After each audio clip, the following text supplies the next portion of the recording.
This is the $300 Canon EFS 55 to 250mm STM lens, and this is the $2,400 Canon EF 100 to 400 Mark II lens. And in today's video, I'm going to be comparing this amateur lens to this professional lens to see how big of a difference there really is in the photos that these two lenses are able to produce.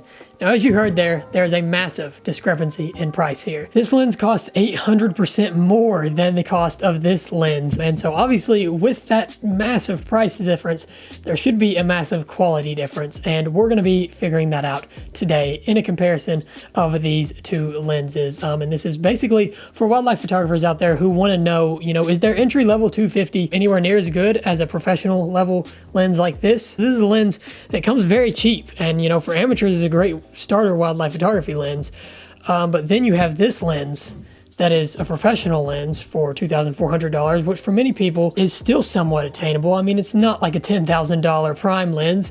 So is there that big of a difference between these two lenses? Is this amateur lens really that much worse than this professional lens? So we're going to be figuring that out today. And before we get into all of that, I do want to go over some of the specs on these lenses. Like I said, this one here is 55 to 250 millimeters. You can see it's a very small lens, very light, got some nice zoom there. You do have a few switches on the side. You have the automatic to manual focus switch there, and then you have the stabilizer on and off on this lens, and the aperture on this goes from f4 to f5.6. And then over here with the Canon 100 to 400 lens, you have a much heavier, much larger lens.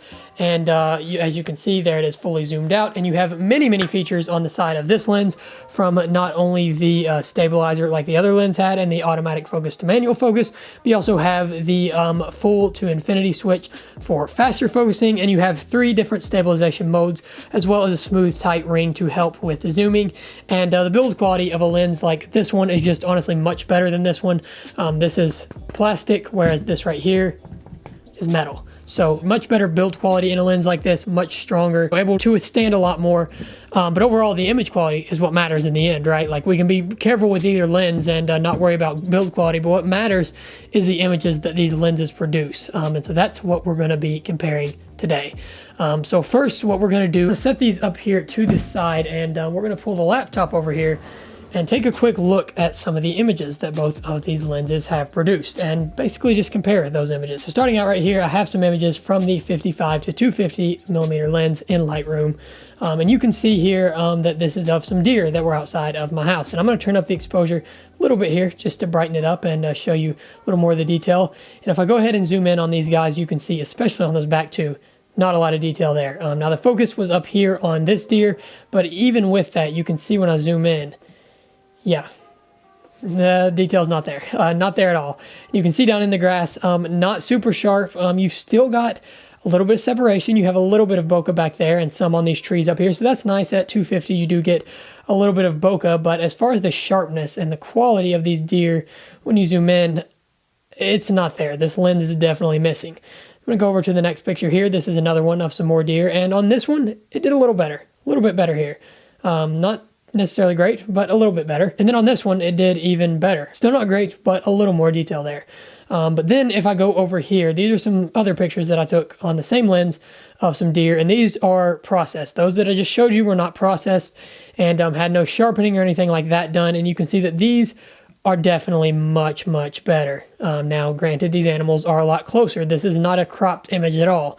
One downside to the 55 to 250 that I can go ahead and tell you is that if the animal's far away like this and you need to crop the image to, get in on it and make it a better image, you're not going to have any detail. You can't crop with this lens because, as you can see right here, if I were to try to crop this down and show this detail, it really would just accentuate how soft this lens is and how, it isn't getting sharp photos of these deer. If I try to crop this down, this would be better to crop it in a little more. You can see, just not sharp. It's just not sharp when you have to crop it in. But let's go back over to these images where I didn't have to crop it all. And you can see that here we actually do have some pretty good detail. Now, like I said, heavy sharpening on these images. I had to do a lot of post-processing to get them to look like this and to be this sharp. You've got some pretty good detail in the fur, in the eyes and everything. It's not by any means perfect, and this is not by any means even really sellable for what professional companies want out of images that they're buying, but it's decent. It's at least at the minimum post-worthy on your Instagram and on your website and stuff like that. Then here's another one. This one captured a really great amount of detail. I mean, you can see a lot of that fur detail in the animal around the face. I think this one did really good, honestly. That's the best I've seen out of this lens. But like I said, you don't have the ability to crop, and you also have way less reach. These deer images, I was only able to get close enough to take these images on these deer because I was in a national park where these deer are very, very habituated.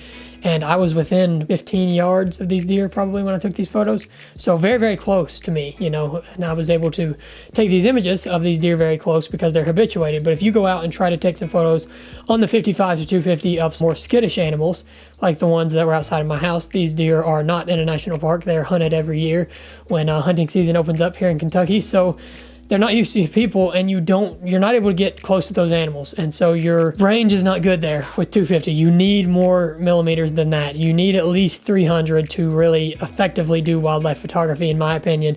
And that shows in these images. You just don't have the range that you need to get these pictures. This one's all right.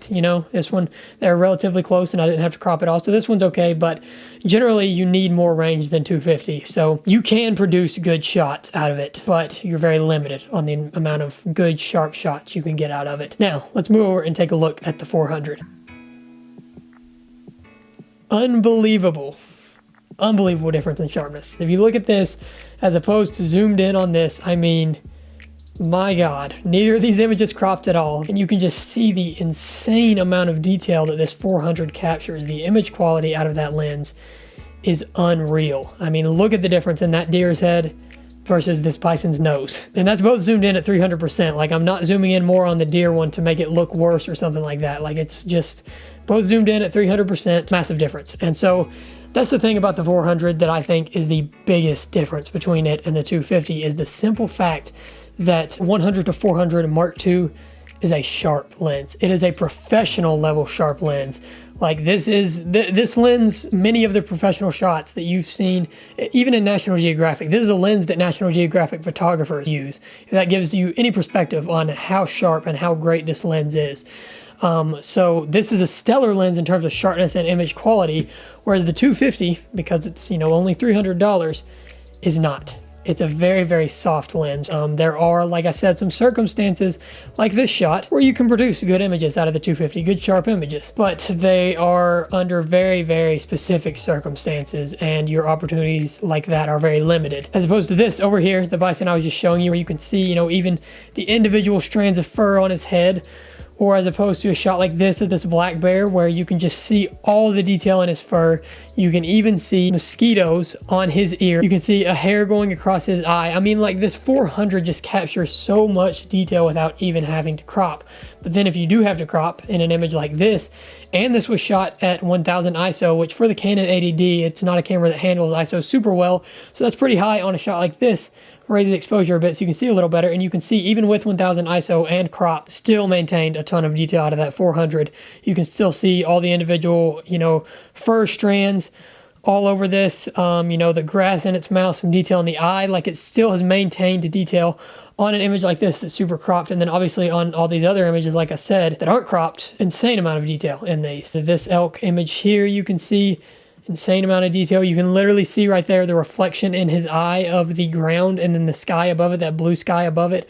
I mean, just so much detail is captured with this 100 to 400 lens, and the image quality blows the 250 out of the water. Then also, like I said, on top of image quality, even when cropping or when you have a high ISO, you can maintain that detail. So the main thing about the 400 for me is the fact that it has better image quality than the 250, the fact that it has more range than the 250, and the fact that it provides more options and has more versatility in the way with which you can shoot and produce good shots. With the 250, it has to be under very, very specific circumstances for the shots you're getting out of it to actually be good. With the 400, there's a wide range of circumstances in which you can get a good shot out of it. That's what I'm trying to get at there.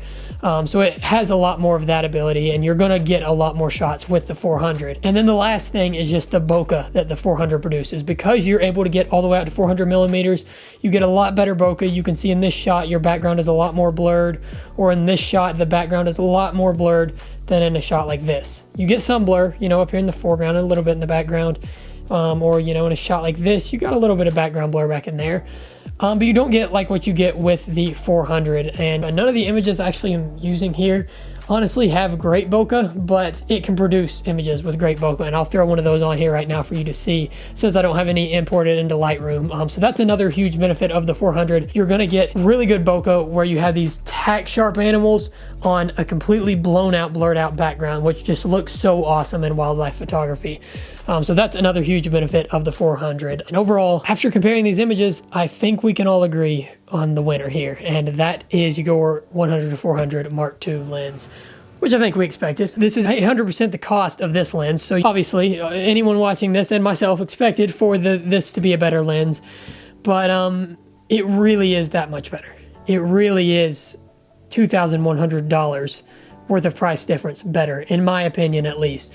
You could see out of this lens that you could produce some decent images there. On some of those deer images, they were decent images and were relatively sharp. But those were under very specific circumstances, like I said, and a lot of the other images, like you saw, of other deer that I saw, were not sharp and were not good images. But on a lens like this, you're almost always, unless your technique is off, you're going to get sharp images out of a lens like this under almost any situation with any circumstances. So, in my opinion, this is worth the extra money. This is worth the 800% price increase for a lens like this. And yeah, the price difference shows in the images, if that makes sense. It's not like this should be less, and it's not that big of a difference between the two lenses like you see in some cases for photography. No, there's a huge difference in these two lenses, and the price difference definitely shows. So yeah, that's my comparison on these two lenses. I'm sorry if you have this lens and you're now saying, holy crap, I need this lens. I need to now dump $2,000 away.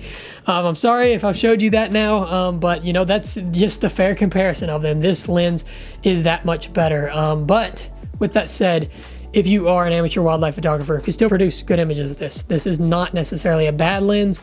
It's just not a phenomenal lens, and it still has circumstances in which it can produce great images.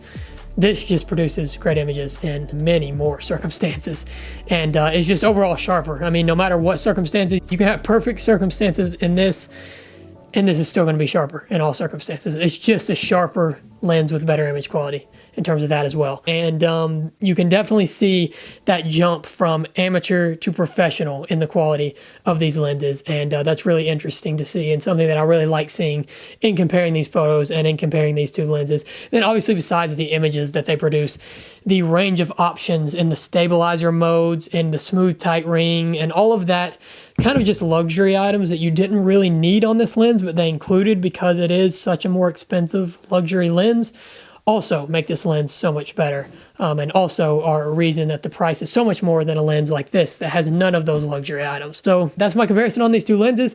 Thank you all so much for watching, if you have watched to this point, and I hope you guys have enjoyed this video. If you haven't already, please do not forget to like and comment down below. Let me know what you all thought, and most importantly, as always, subscribe to be entered for the 1,000 subscriber Manatee Swim giveaway video. Thank you again for watching, and I'll see you all in the next one.